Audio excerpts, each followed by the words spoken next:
नमस्कार, न्यूज 18 मध्य प्रदेश छत्तीसगढ़ के सबसे लोकप्रिय शो कहता है वोटर की टीम इस वक्त मौजूद है मां तुलजा भवानी और चामुंडा देवी की नगरी देवास में। और यहां पर हम जनता के बीच पहुंचेंगे, जनता से जानेंगे क्या है उनके मुद्दे। देवास में विधानसभा चुनाव नजदीक हैं, देवास का सियासी पारा भी गरमाया हुआ है।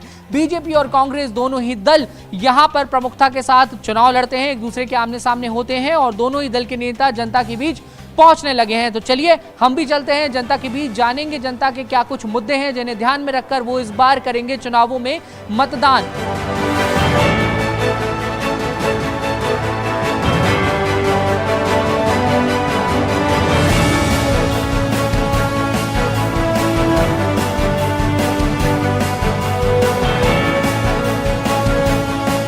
पर फ्लाईओवर जो दो बने थे उनको लेकर कई विवाद चल रहे हैं। इंडस्ट्री एरिया इतना बड़ा है लेकिन रोजगार नहीं है। कई बार आईटी कंपनी के लिए इंदौर भागना पड़ता है। तो ऐसे मुद्दे हैं। अभी भी देवास को काफ़ी इतनी ज़रूरत है तरक्की की कि अभी पिछड़ा हुआ है। उज्जैन और इंदौर के मुकाबले 35 किलोमीटर ये दोनों काफ़ी पीछे। यहाँ की मुख्य समस्या है अतिक्रमण है, ट्रैफिक है और शहर का बेतरतीब विकास जो हो रहा है, इससे नागरिक बहुत परेशान है। सीवरेज लाइन हुई तो आप देख लेंगे, खोद तो दी, अभी तक नहीं बनी है। चाहे वो शिक्षा हो, रोजगार हो, उसके लिए हमें इंदौर का रुख करना पड़ रहा है। स्वास्थ्य सुविधाएं बेहाल है। छोटी मोटी दुर्घटनाओं में जो है देवास के जिला चिकित्सालय से मरीज इंदौर रेफर कर दिए जाते हैं और देखने में आता है कि मर्तबा जो है मौतें हो जाती है, रास्ते में ही जो है इलाज के अभाव में मरीज दम तोड़ देते हैं।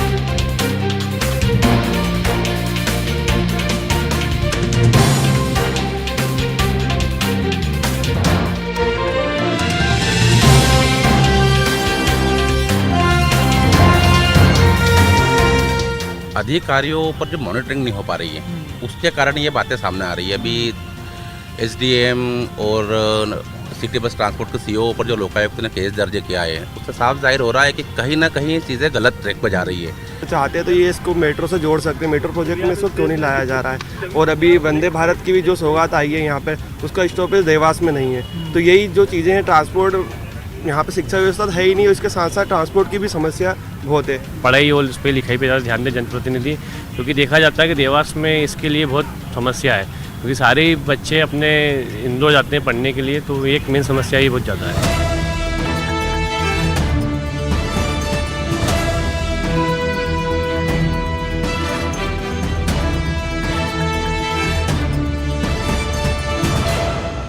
हमारे साथ क्षेत्र के जनप्रतिनिधि हैं जो लगातार यहाँ जनता के बीच रहते हैं, काम करते हैं। इनके अपने दावे हैं, अपने वादे हैं और इसके साथ ही शहर के गणमान्य नागरिक भी हमारे साथ यहाँ पर इस कार्यक्रम में मौजूद हैं जो बताएंगे कि एक्चुअल समस्याएं क्या हैं और जनप्रतिनिधियों ने कितना काम किया है। तो चलिए जो वोटर्स हैं सबसे पहले उनसे शुरुआत कर लेते हैं। सर, देवास की अगर हम बात करें तो यहाँ पर सबसे जो बड़े मूलभूत मुद्दे हैं वो क्या हैं? यहाँ पर मूलभूत तो पानी का था, मगर जैसे अभी कुछ समय से पानी की जो समस्या थी, बीजेपी सरकार ने उसको पानी लाके नर्मदा लाइन लाके उसको करी है। बाकी रोड सड़क है और कुल एक मुद्दा जो अभी ज़्यादा चल रहा है वो है यहाँ पे जो ब्रिज बना है, उसको लेके कांग्रेस और यहाँ की जो जनता है उसमें बहुत ज़्यादा वो है कि ये ब्रिज सही नहीं बना है। बस ये एक मुद्दा ज़्यादा चल रहा है। अच्छा, ये कितनी बड़ी बात है कि जो देवास शहर है उसको अपनी तमाम ज़रूरतों के लिए, चाहे वो स्वास्थ्य की हो, शिक्षा के लिए हो, इंदौर के ऊपर निर्भर करना पड़ता है। एक्चुअली आपने सही कहा है। यहाँ पर जितनी भी फैसिलिटीज़ हैं, मीन्स एक्चुअली अगर हम देखें तो यहाँ पर कोई फैसिलिटीज़ नहीं है, क्योंकि यहाँ पर पास में इंदौर है। तो मोस्टली जो यहाँ पर जितने भी लोग हैं वो इंदौर जाना ही पसंद करते हैं, क्योंकि वहाँ पर सारी फैसिलिटीज़ लोगों को प्रोवाइड करते हैं। इनफैक्ट अगर हम यहाँ पर देखें तो यहाँ पर इनिशियली जो थोड़ी सी भी चीज़ है, मीन्स जो अगर थोड़ा सा भी अगर किसी को लगता है या कुछ भी होता है, कोई डेंजर जोन में रहता है, तो उसको यहाँ के हॉस्पिटल्स जो रहते हैं वो तुरंत वहाँ पर इंदौर रेफ़र कर देते हैं। तो यहाँ पर जो है, यहाँ पर फैसिलिटीज़ का अभाव है। इनफैक्ट यहाँ पर क्वालिटी ज़्यादा है लेकिन क्वांटिटी ज़्यादा है लेकिन क्वालिटी नहीं है यहाँ देवास में। यहाँ का युवा शिक्षा, स्वास्थ्य और बेरोजगार को लेकर शहर आज भी जो है इंदौर पर निर्भर है। यहाँ का युवा पढ़ाई से लेकर रोजगार के लिए इंदौर का रुख करता है। ना ही यहाँ पर कोई मेडिकल कॉलेज है, ना ही कोई इंजीनियरिंग कॉलेज है। कुल मिलाकर ये कहे तो जनप्रतिनिधियों ने इसमें इच्छा शक्ति की कमी रही है और दोनों ही राजनीतिक दल के नेता एक दूसरे पर आरोप प्रत्यारोप की राजनीति करते हैं। उन्हें ये चाहिए कि शिक्षा, स्वास्थ्य और रोजगार को लेकर जो है देवास में तमाम तरह की जो है सुविधाएँ मुहैया कराएँ। सत्ता पक्ष के पास चलते हैं, जवाब ले लेते हैं। सर, बीजेपी का तो गढ़ है, लंबे समय से कांग्रेस को तो यहाँ जीत मिली नहीं है, चखने को भी नहीं मिली। क्या वजह है कि इतना बेहतर आप लोगों का परफॉर्मेंस रहा है, लेकिन उसके बावजूद भी जो कुछ बातें जनता के बीच में निकलकर सामने आई हैं, उनसे आप कितना इत्तेफाक रखते हैं? मैं तो इतना कहना चाहूँगा कि ये जिस प्रकार की विकास कार्य देवास विधानसभा में हुए हैं, वो एक बड़ा शहर बनने की और हम निरंतर अग्रसर हो रहे हैं। जिस प्रकार से इंफ्रास्ट्रक्चर में पिछले 7-8 सालों में बेहतर से बेहतर सुधार हुआ है, उसके कारण देवास विधानसभा में देवास की जनता को सारी सुविधाएं उपलब्ध कराने का काम कर रहे हैं। जिला कांग्रेस अध्यक्ष भी हमारे साथ मौजूद हैं। सर, बड़ी बुरी अगर हम कहें कि स्थिति पिछले चुनावों में कांग्रेस की यहाँ पर रही है, सोनकच्छ विधानसभा को छोड़ दिया जाए, बहुत काम करने की ज़रूरत महसूस होती है। देखिए, हम हाटपिपलिया भी चुनाव जीते थे कांग्रेस के सिंबल पे, यह कहना सर्वथा गलत है। हमने हमेशा निरंतर सुधार की ओर काम किया है। पार्टी ने संगठनात्मक रूप से एक नए बदलते स्वरूप में हम पोलिंग बूथ तक इस बार पहुँचे हैं। मंडलम सेक्टर पोलिंग बूथ, हमारे सारा जो इंफ्रास्ट्रक्चर है हमारे संगठन का, उसमें बेहतरीन बदलाव लाया गया है। और जहाँ तक प्रश्न है पूरे ज़िले में, तो हमने उसी की बदौलत अभी हमने सारे जनपद जीते, जिला पंचायत जीते, और काफ़ी मात्रा में इस बार इजाफा होने की उम्मीद है। और हम पूरी उम्मीद करते हैं कि इस बार निर्णायक लड़ाई लड़ी जाएगी और 5 की 5 सीटें हम जीतने की उम्मीद रखते हैं इस बार। ये भारतीय जनता पार्टी की सरकार में सारा डेवलपमेंट हो रहा है। आज आप इनके साथ में देख लीजिए, एक बिना महिला आई इनके साथ में, इनको कितना डर है इन कांग्रेस कार्यकर्ताओं से, कांग्रेस पार्टी के लोगों से। इनके पास देवास से चुनाव लड़ाने के लिए कोई नेता नहीं है। ये इंदौर से बुलाया इनने, इंदौर से बकरा इनने आयात किया है, और इनके पास कोई मुद्दा नहीं है, इनके पास कोई काम नहीं है। अभी देवास में नगर निगम के चुनाव में बरोबर महिलाओं को लड़ाया, और सबसे बड़ी बात ये, हमारी विपक्ष की नेता नगर निगम में जो है अहिल्याबाई पवार है, तो महिलाओं का हम इतना सम्मान करते हैं। चलिए, देखिए, बीजेपी और कांग्रेस दोनों ही दलों के दावे हैं कि हमने महिलाओं के विकास के लिए काम किया है, जनता के विकास के लिए काम किया है, बराबर मौका दिया है। लेकिन चलिए, यहाँ पे हमारे साथ युवा वर्ग से आने वाले नेता भी मौजूद हैं। ईमानदारी से बताइएगा, युवाओं के लिए काम हुआ है? सभी रोजगार मिल रहा है युवाओं को, नए नए इंफ्रास्ट्रक्चर यहाँ पर चालू हो रहे हैं। युवाओं के लिए रोजगार का सुनहरा मौका है। चलिए, युवाओं के लिए रोजगार का सुनहरा मौका है। आप ये जवाब ले लेते हैं, कितनी बेहतर स्थिति में देख रहे हैं युवाओं को आप? सर, रोजगार की बात करें तो रोजगार कार्यालय भेज दिए मध्य प्रदेश के, पता है कि नहीं पता आपको? सारे रोजगार कार्यालय ठेके पे दे दिए। आप जो सरकार सब चीज़ बेच रही है, वो युवाओं को रोजगार कैसे देगी? आज बेरोजगारी का सूचकांक जो बढ़ा हुआ है, ये आपको भी पता है और इनको भी पता हुआ है। कैसी स्थिति देखते हैं आप? युवाओं की स्थिति तो इतनी खराब है, क्योंकि मैं यूथ कांग्रेस से आता हूँ। यहाँ पे सारा इंडस्ट्रियल एरिया, सारा युवा जो बड़ी बड़ी पढ़ाई करके इंदौर जाता है काम कर रहे हैं, तो 40-40 रुपए की बस में टिकट दे के इंदौर जाता है, फिर रात को आता है। और नशे का व्यापार में सारा युवा इतना बर्बाद हो चुका है, चाहे भोपाल चौराहे से हो, चाहे विकास नगर तक हो, इतने नशे की दुकानें, सारे युवा परेशान है, सारे युवा पूरे नशे की तरफ चले गए। तो ये युवा की बात करते हैं, युवा इतना भटका हुआ है यहाँ पे, चाहे कॉलेज की तरफ से ले ले, चाहे रोजगार की तरफ से ले ले, चाहे काम धंधे किसी भी तरीके से, पूरा युवा यहाँ पर परेशान है।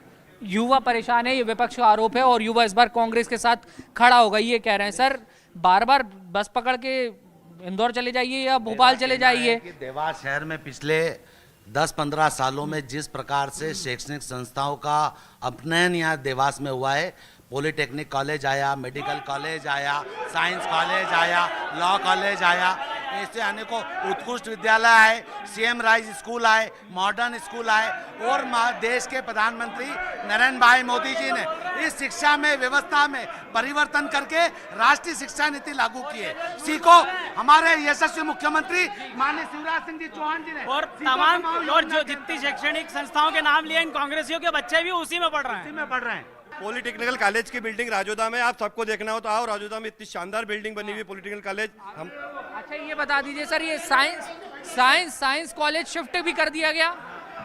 पहले तो मैं हमारी जो बहन आई लीला बहन, उनका मैं स्वागत करता हूँ। अनुसूचित जाति प्रदेश से हूँ, और मैं बताना चाहता हूँ कि कांग्रेस के अंदर अनुसूचित जाति पे बहुत अत्याचार होता है। इससे पहले भी कांग्रेस ने सज्जन वर्मा जी ने शिव नारायण जी जो हमारे बने थे इससे पहले कांग्रेस के जिला अध्यक्ष, उनको भी इतना प्रताड़ित करा। उन्होंने एफआईआर करी मनोज राजानी जी के ऊपर, अनुसूचित जाति विजय डॉक्टर ने, और ये कराया। और इन्होंने और लीला बहन को भी पता था, लीला जी को पता था कि मेरा भविष्य नहीं है कांग्रेस में, इसलिए वो भारतीय जनता पार्टी में। मुद्दों की बात हम लोग यहाँ पर करने आए हैं। सर, अगर आप यहाँ पे अतिक्रमण की बात करते हैं तो अतिक्रमण को लेकर क्या कुछ स्थिति है? अतिक्रमण तो पूरे देवास में भाजपा के नेताओं ने कर रखे हैं, हर घर में कर रखे हैं। मैं चैलेंज देता हूं, इनके दुकानों मकान उठा के देख लिए जाए तो 90% भाजपा के नेताओं ने पूरे देवास में कर रखा है। एक जरा सी हल्की बारिश पड़ती है तो नदी नाले हो जाते हैं देवास के शहर, ये आप उठा के देख लें। ये लोग झूठ बोल के बहकाते हैं जनता को, जनता नहीं बहक रही। रही बात शराब की बात करते हैं, शराब ये चाहते तो जब देश आजाद हुआ था, जवाहरलाल नेहरू जी जब कांग्रेस के प्रधानमंत्री थे तभी बंद कर देते, ये देवास में नहीं पूरे देश में बंद हो जाती। अच्छा, ये शराबबंदी को लेकर एक बड़ा मामला पूरे प्रदेश में गरमाया हुआ है। क्या आप जो बीजेपी का लोगों का कहना है उससे क्या इत्तेफाक रखते हैं? देवास शहर एक अवैध धंधों की मंडी बन चुका है। देवास शहर के अंदर ड्रग्स इजी तरीके से मिल जाएगा, अफीम, चरस, गांजा, और यहाँ तक के मध्य क्षेत्र के अंदर वेश्यावृत्ति खुलेआम हो रही है। रोजगार के बारे में बोलूंगा, 80 के बाद में 80 के दशक में यहाँ पे देवास में रूम नहीं मिलते थे किराए के मजदूरों वर्करों के लिए, मगर आज ये स्थिति है कि यहाँ पे बड़ा बड़ा उद्योग बंद हो रहा है, उसके प्रति कोई प्रतिक्रिया नहीं है। ये बहुत गंभीर बात कही है सर। ये उद्योग बंद हो रहा है ऐसा बंद हुए उद्योग। अभी मैं बताना चाहता हूँ कि कम से कम 10 बड़ी कंपनियां देवास के अंदर आई है, और इस देवास के अंदर पूरे देश को रोजगार मिल रहा है। और देवास के आप एक वैकेंसी हर कंपनी के इस पे बोर्ड पे लगा है कि यहाँ पे लोगों की आवश्यकता है। मुझे एक रोज बेरोजगार बता दीजिए देवास के अंदर। बंद हुए उद्योग की सूची उपलब्ध कराई है, इनको पता होना चाहिए कि कौन सा उद्योग बंद हुआ। आप पूछे कौन सा उद्योग बंद हुआ। देखिए, बीजेपी और कांग्रेस के अपने अपने आरोप प्रत्यारोप हैं। सर, इस बार कांग्रेस को मजबूत करने के लिए क्या काम कर रहे हैं? देखिए, हमने पूरी तरीके से संगठन को मजबूत कर रखा है, और हम ईमानदारी से बात करें, इस बार इनको चने चबवा देंगे, ये बात याद रखें। ये मुगालते में है इस बार। अध्यक्ष जी, सर 80 साल का एक बुरा चेहरा जिसको नकार दिया प्रदेश 15 महीने की सरकार में उठा के फेंक दिया, उस चेहरे को लाकर चुनाव। मेरा ये कहना है कि सीखो कमाऊ है क्या? सीखो कमाऊ कोई चीज तो बताए कि क्या है। अरे हमारे ठेकेदार का आदमी को सीखो कमाओ, अरे ठेकेदारी प्रथा कौन लाया? सीखो कमाओ है क्या? ये अटल जी की सरकार में क्या हमारे इतने सारे मिल बंद करके गए। ये देखिए, और भी हम कांग्रेस की ओर से ले लेते हैं। सर, ये योजनाएं कितनी कारगर होंगी? मैं स्थानीय विधायक जी से सवाल करना चाहता हूँ। यहाँ पे 35 साल से विधायक है, सभापति जी और महापौर जी बैठे हैं। उज्जैन रोड चौड़ीकरण क्यों नहीं हो पाया? लगातार एक साल में 10 जाने जा चुकी है। अगर 35 साल से विकास हुआ तो उज्जैन रोड चौड़ीकरण नहीं हुआ, 10 जान जा चुके। हाल ही में भी हमारे कांग्रेस कार्यकर्ता वहाँ दुर्घटना के शिकार हुए। लगातार उज्जैन रोड पर दुर्घटना हो रही है और यहाँ के जनप्रतिनिधि सोए हुए हैं। तो ये सर, जो जनता से जुड़े हुए मुद्दे, इन पर काम होने की आवश्यकता है। ये काम अभी क्यों नहीं हो पाए हैं? जी, मैं अभी आरोप लगाया कि आप चुनाव लड़ लो। मनोज राजानी जी पहले भी चुनाव लड़ चुके हैं सुभाष जी शर्मा के सामने। ये तो जिलाध्यक्ष हैं, आज तक चुनाव में कभी नहीं हारे हैं, और कभी मौका आएगा तो आमने सामने भी हो जाएंगे। मैं राजानी जी को कहना चाहता हूँ। देखिए, चुनाव लड़ने के लिए तो तैयार है, लेकिन जनता के मुद्दों पर कैसे काम करेंगे सर? सड़कों का जो मामला है, लोगों की मौत हो रही है। देखो, मेरी बात सुनो, कांग्रेस के पास कोई मुद्दा है नहीं, ना जमीन है कांग्रेस के पास में। वार्ड में देवास में कुछ 6 पार्षद है इनके। मेरी बात सुनो, एक विधायक है, कुछ भी इनके पास कुछ व्यवस्था ही नहीं कांग्रेस के पास में। और ये तो मैं चैलेंज करता हूँ, प्रियंका गांधी को लड़वा ले देवास से चुनाव। तो ये एक बड़ा चैलेंज सर, ये बड़ा चैलेंज दे रहे हैं कि अगर प्रियंका गांधी भी चुनाव लड़ जाएं तो भी नहीं जीतेंगी। राजनीति में इनके अटल जी भी हारे हैं, ज्योतिराज सिंधिया भी हारे। ड्राइवर इतने मुगालता नहीं पालना चाहिए। इस बार डंके की चोट कह रहा हूँ, मालूम पड़ जाएगा। दूध का दूध और पानी का पानी हो जाएगा इस बार।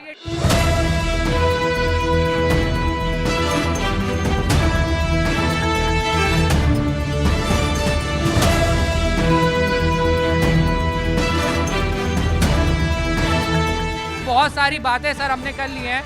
यहाँ पे मातृशक्ति भी हैं, उनसे भी मैं थोड़ी सी बातचीत करना चाहूँगा। जनता के बात सिर्फ इतनी है, विकास की बात है, महिला सशक्तिकरण की बात है, हर प्रकार के काले कानूनों को रद्द करने की बात है। और सबसे बड़ी बात यह है कि भारतीय जनता पार्टी सिर्फ विकास को लेकर चली है। देवास में कायाकल्प हुआ है, देवास में हर चीज का नवीनीकरण हुआ है और देवास मध्य प्रदेश के सबसे विकासशील शहरों में प्रथम स्थान पे आता है।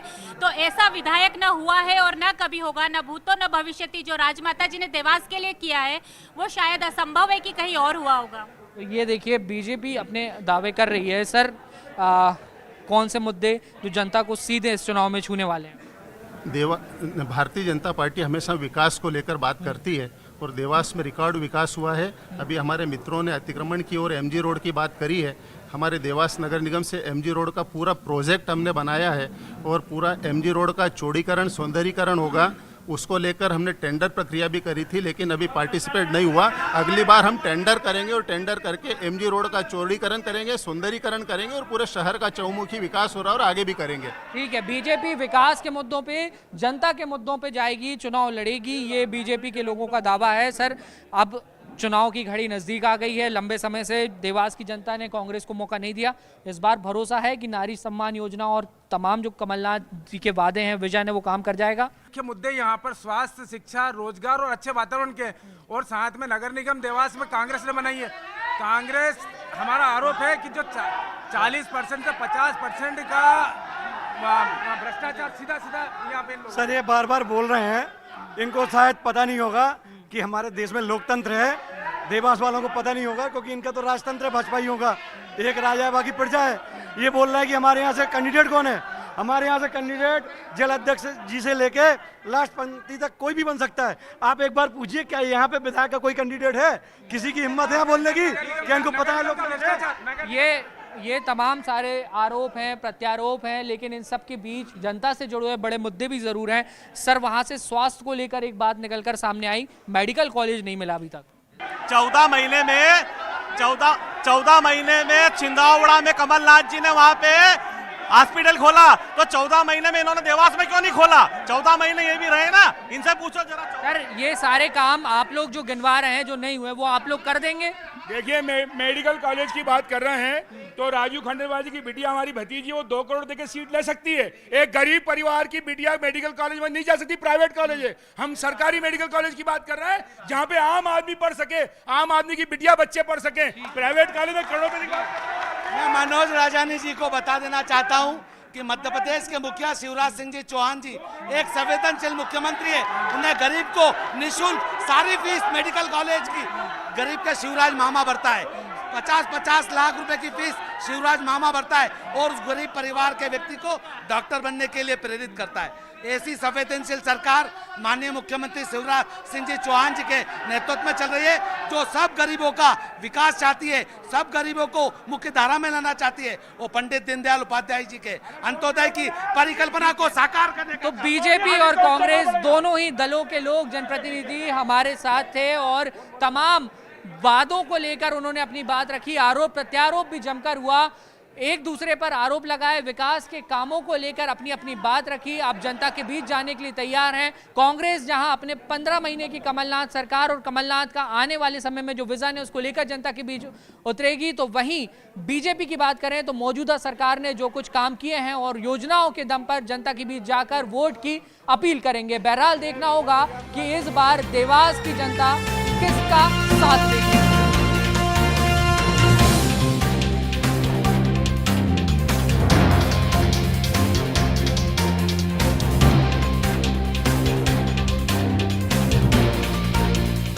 देखिए हमेशा की तरह विकास ही हमारा मुद्दा रहता है। विकास के बेसिस पे ही हम चुनाव लड़ते हैं।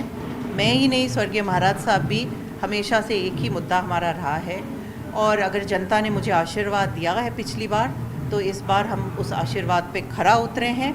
हमने जो देवास की जनता की अपेक्षा थी उन्हें पूरा किया है। विकास चौतरफा हुआ है।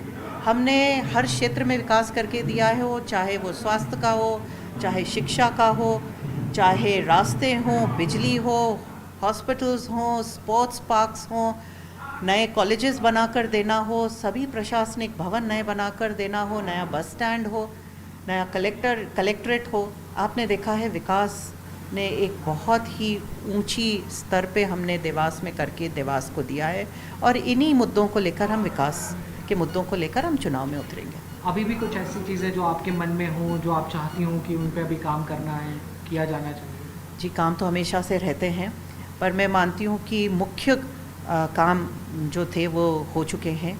हाँ, ज़रूरी है, लोगों की मांग है कि एक मेडिकल कॉलेज हो देवास में, तो उसके लिए अगले